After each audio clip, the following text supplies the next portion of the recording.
funny enough that after I did that motivational speaking, later I was employed as a waiter. Motivational speaker turned into a waiter because I could not get another school. Ukiongea wakatoka. Nikiongea kwenye hakuna point wanapiga makofi. That was the video. Yes. Like here I can see ulikuwa unajiita TDJX Junior. Manze. Yes. So where are we? Ama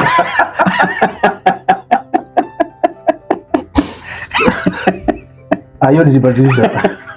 Sasa ni Pastor Nganga Junior.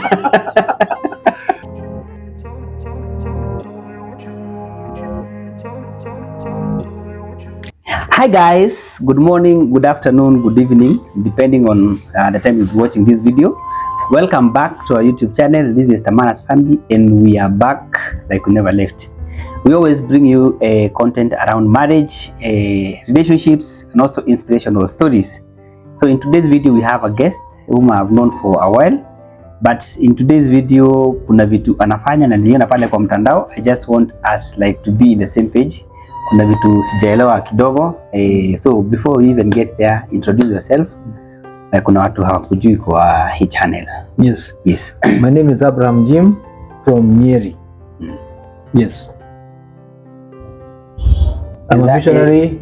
I work from this county, but I work all around. I do civic education in the areas of leadership and governance. And I think that's now what you have seen me do, right? Yes. So niliona pale kwa mtandao kidogo, mimi nakujua Abraham Jim. Yes. Nikaona mahali kumepita kitu wa Bisabi. Nataka kujua wa Bisabi, kuna bado niliona wewe kidogo ni wa county ya Nyeri, lakini niliona bado kuna county 050. So can you please bring us to speed what's going on? Yes. Now I run a foundation called Jimsters. It's a Christian parachurch organization that deals with community projects, and we have taken a niche which we are calling leadership, governance, and community development. Last year, you know, we were doing elections, and part of the work we are doing now is the continuation of what we've seen. So many people don't know how to respond to what they're supposed to do to run a good community, because leadership is all-rounded. It's not about the title or the one who is our MP, MC, and all that. Now, for us now to build on that area, I asked God to help me to be creative and to grow. You know that anybody from whatever level you are in, the elite, the ones they are called Mamamboga and uko chini, wataelewa. So I came up with fictional county or imaginary county. We give it a name, and it's called now I'm from Bora County. That's one name. Then in that county, we want to see simple people, ordinary men and women driving change. And so Wabi-Sabi is from that county, representing the many ordinary Boreans, if you call them, Boreans who believe that the work of developing a community is not just about the elected leaders, it's for everybody. But himself is not interested with any position, so that's now the name Wabi-Sabi. So we are talking to Wabi-Sabi now. Does it have like, is it an acronym? Does it stand for anything? No. Oh, yeah, it does. Wabi-Sabi is a Japanese philosophy that stands for appreciating or seeing beauty in the imperfections of life, the broken things. Because you know the story of Wabi-Sabi is that he's a nobody in terms of maybe known from a community of rich people or not. He's a simple man, and even the way he's trying to do things in Bora County, he's not perfect. He's starting from very low. Actually, even his friends might just ignore him. But that is the beauty of working with imperfections, not waiting for the perfect time to start things, not waiting for the minute that you are so ready, because you think you are so ready, you are late. Yes. So that is very creative. Yes. And I know a few things that you have been able to do. you have that creative side of you that sometimes is a bit unique, maybe I can say. Yes. How was your growing up? Maybe kuna mtu anaweza sikia nikiuliza hiyo kitu na ananijua na wewe, but what really makes you so unique in terms of how you think? Well, I would say my story goes back to 2004, because that's the time I remember I made a decision, and that decision has been what has grown me to be who I am today. But before even 2004, we have been brought up in a Christian home. My mother and my dad, they are Christians, they are ministers, whether having a title or not. So our growing has been just being led to godliness and serving God. But I had not made my decision to be born again. After high school, I remember when we were in primary school in Solai, called Nakuru, called Arutani Primary School. I guess when I was in class 6, I was preaching. We used to preach in a certain tree, myself and some 2 other brothers, but none of us was born again. We were not born again, but we would preach the hell out of people's lives. We would do what our parents were doing, what our pastor used to do. Our pastor called Pastor Jivedi, if he can say us, he can remember. Then growing up like that, ministry, we did our KCP, and then now I went to high school. When I went to high school, Form 1 and Form 2, I didn't realize how tricky that life was, because we were exposed to so many things. I became a bad boy, and my foundation was not strong because I had not committed my life to Christ, other than just copying what was being done by our parents and our pastor. But in the year 2004 is when I received Christ as my personal savior, and this is after I was expelled out of school, nikafukuzwa for G, because I was a bad boy, not because I was doing bad things at mambo makubwa mabaya. I was always in the bad company, so I became like a brand of every wrong thing. Kitu kikibiwa kwa darasa, hata kama siko the first person, ni mimi. But now when nilifukuzwa, my father was very strict. Akaniambia, sasa wewe juu umekataa shule, the first thing I want to do ni kukunulia. Kwanza hata si kununulia, alinipeleka kwa mijengo because he's a contractor. Every hard work alikuwa akinipea. Kazi ya kubeba zile 99, hata wenye walikuwa tunafanya nao kazi, alikuwa anambia nao mzee wako na yeye, mzee kuna venye anakupea all the hard work. But I think he was trying to mold me, kunionyesha kwenye doors zinatoka. Then after that I accepted, but it was hard. But 2004 March 7th I went to church, and something funny is that Pastor Divedi made an altar call. Tulikuwa tunaenda church inaitwa Elim Victory Church. That ingine hapo ilikuwa tu wewe amazing. Ilikuwa amazing. Hapo barafu. Asa after kuhubiri akauliza nani angetaka kuokoka. And the call was very clear. Si ati kama uko na ugonjwa, sijui unasikia vibaya wapi, mahitaji tofauti. Hapana. Nani anataka kuokoka? And nikasikia ama niokoka baadaye. Sijui watu wote wanajua nimeokoka. Hapana. I felt in my heart, go now. So when I moved in front at the altar, there was no excitement. Even they didn't clap, because normally people clap when somebody anataka kuokoka. Ati ya kuna mmoja, yes mwingine. Now this one was like, huyu ni kama hakusikia vizuri. Ndio sasa huyu ameokoka, ni kama anataka mambo mengine. So venye nilienda, si tunakaribia pastor, anakuambia nini? Akaniuliza shida ni ni mgonjwa. Nikamwambia nataka kuokoka. Okay, he contained himself. Hakuniuliza kwa nini. But I saw the shock in him, and of course now the rest. So after kuniombea akaniambia rudia hii, after just the way we do it. Nikarudia na nikakubali. Mimi na Yesu tunafuatana. Ama unafuata Yesu, unafuatana. nataka kufuata. Ninafuata Yesu. Then akasema, now we have a great testimony today. Our brother Abraham ameokoka. Kuokoka. But so wanapiga makofi hivi wakijiuliza, ai bwana, ulianguka lini? But now that is it. That is not the day I received Christ. And then nikarudi shule, nikarudia form 2. And I remember God started helping me even to redefine my purpose, to start seeing how I want to be in future, my plans. And today I would say, what I'm doing today is not strange. It's not even new to me. There's something God showed me, and even I was able to write most of it, if not all of it. 90% is working from what I wrote.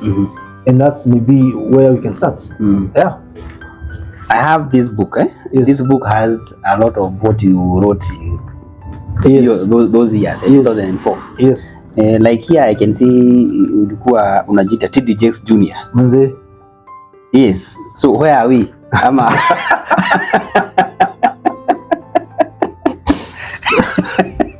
ayo nilibadilisha. Sasa ni Pastor Nganga Junior. I have grown to the point that I don't have to be a somebody junior or that and that, but to mention his name, then I really admired him because his story was inspiring me. He's always told, or his story is always told that he rose from being a Bible boy. Even you can see here. Yes. I'm even trying to look for something here. Not there. Yeah, from James, from a Bible boy to World Gospel Dynamite. Yeah. I was seeing myself in him. Yes. And that's now where I started now visualizing, imagining, and trusting God that what he's talking to me is real. So I wrote that I want to see, and actually in 2004, I think 2004 or 2003, he came to Kenya because this photo of him, I got it from a newspaper that had highlighted his story when he was in Kenya.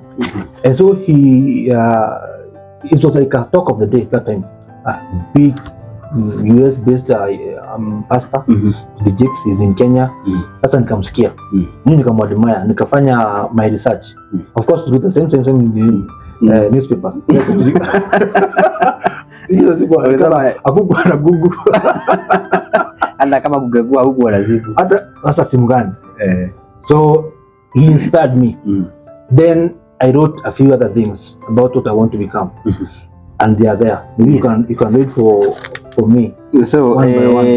I don't know how many of us here have a vision written down. No, that's what the Bible says. Yes. Write down your vision in big letters. Yes. So I don't know whether you have that somewhere written. You have a vision written down. So Jim has a vision that was written in 2004. Date that is 20th of June 2004. Yes, 204. Yes, 2004. Yes. So the first one ilikuwa to serve the Lord in all my life. Yes. Now you can take one by one. That was my first desire, that I want to serve God all my life, and that has grown every day. I'm still serving God. That is the best fulfillment that I have, serving God. Yes. So that one is thick. Yes. Hujapotea. Iko ndani kabisa. Hadi wa bisadi ameokoka. Sana. Huyo kwanza ni anafuatwa na Yesu ama. Huyo anafuatwa anafuata Yesu. Hakuna mwenye anafuatwa na Yesu. Yes, to become a great preacher and a missionary to serve the whole world. Now, that time, to be honest with you, I didn't know exactly what I know today, who a missionary is, and how to even serve the whole world. The one that you used to know, even from our studies, maybe in CRE or history, yes, ni missionary when walikuwa wamekuja huku Kenya. Unatoka wapi? Kutoka America unakuja unaenda Mombasa for Jesus, all that. Ama missionary mwenye tunajua kutoka hapa unaenda kwa a very dry place. But that was not what I wanted. It's just being a mission Ari. You get?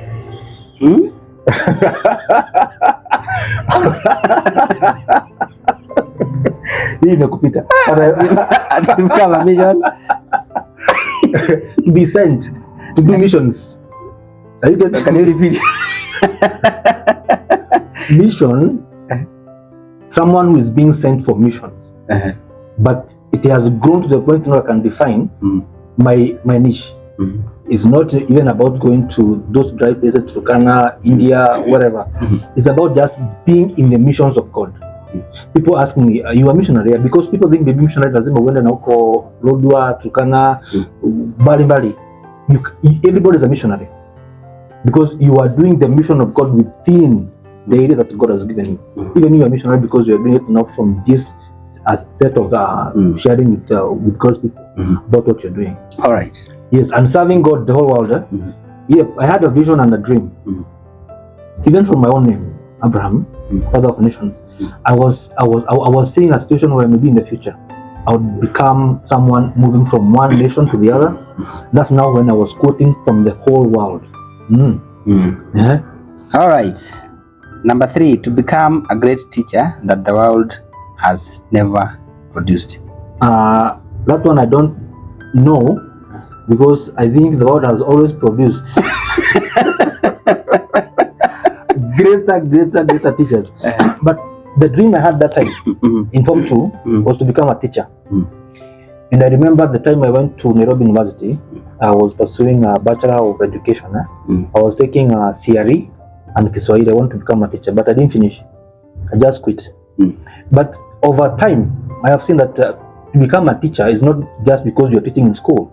You can become a teacher because the things you do, you are able to teach people in a way that people can call you mwalimu. Not because wewe ni mwalimu wa TSC ama wewe ni mwalimu wa shule. So I can say it is still working. I do teach. The things I do from sharing our missions, you have to let people sit down, you take notes, you share with them as a teacher, asking questions, coming up with curriculums and all that. That is working. So you're still working to be the best teacher that the world has ever seen? Of course, yes. It's going to happen. Oh yeah. I'll maybe in future I'll win the award. Kama ile nani aliwin. Nani? The jigs. No, itawaje? Ya Tabichi. Kuna mtu kama yule alishinda award ya dunia. The best teacher from I think Nyahururu. Yeah, really? It is true. Yes. Okay, so teacher Jim from... No. So I'm saying in future. No, you're not getting me. Because I mean, I'm not a teacher like mwalimu wa shule. I'm a teacher because of the things I do. I teach people. So would you call yourself like a motivational? No. I'll tell you why. I stopped doing motivational speaking. And I remember there's a time, we'll come to that. Yes. There's a time you started. See, and then... Utafika tu. Pole tu. Yes. So mimi, teaching is not necessarily because you've been trained as a by care. Kamonja. Yes. Anybody who is able to come up with a topic and you're able to articulate that in a good way people understand, and then you're able to help people move from point A to point B, you are a teacher, you are a trainer. I can say that happened, but not in the official way people think maybe you are a teacher by training. Yes, I'm a teacher. I'm quoting what I wrote. If it's happening, so yes. I'm a teacher. Not necessarily to work to become the best in the world, but the best of me in the world. All right. Yes. So the next one was actually the one for motivational speaker. Yes. To become a great motivational speaker. So what happened to that? Maybe let's start where I remember there's a time you were called to speak to, I think, students. Yes. Your first event. Yes. At Temple Primary School. Is it primary or secondary school? Secondary. That was in the year 2009. So tell us what was going on in your mind. What happened? Now that time, I don't know. I was looking for a job, to be honest. Na nikaona hii kitu ya motivation speaking unaweza kupata inalipa. So nikajaribu mashule mingi, but the one that was easy target was Temple Road. I went there and Ebu iseme vile ilikuwa because I remember ulikuwa umeomba hadi suti. Goja. So mimi nikaenda. I wish I came with those notes because I still have the notes that I shared. And I still have that video. My first video. I borrowed a suit, but even for that, I went to the principal. She's still the same. I forgot her name. I told her that my name is Abraham, and I do motivational talks to students, and I have a great topic. I can't remember where because the topic was interesting. So she told me, so you've been doing it? I'm like, yeah. Then she was easy. She was by the way, I want to say thank you to her because she didn't ask me so many questions. Have you been given permission by the Ministry of Education? Have you done this? Where are your previous works? You know, she just had me and accepted. And so I thought, this one, I have to make it. So what happened to create an image? I went and I hired, not even hired, I could not afford. I borrowed. Yes, I remember. I borrowed a Prado and a PA. And the other thing that I borrowed was a suit. A big one. Hey, oversized. And then now the day of the D-Day arrived. I made sure that I had a videographer. And something funny is that even the videographer was a trainee. This was the first event to shoot. Yes, and I didn't know. So himself, myself, we were both new. Actually, I think I remember even hired a driver. The car came with the driver, but was hired by the owner of the car. It was a tall order.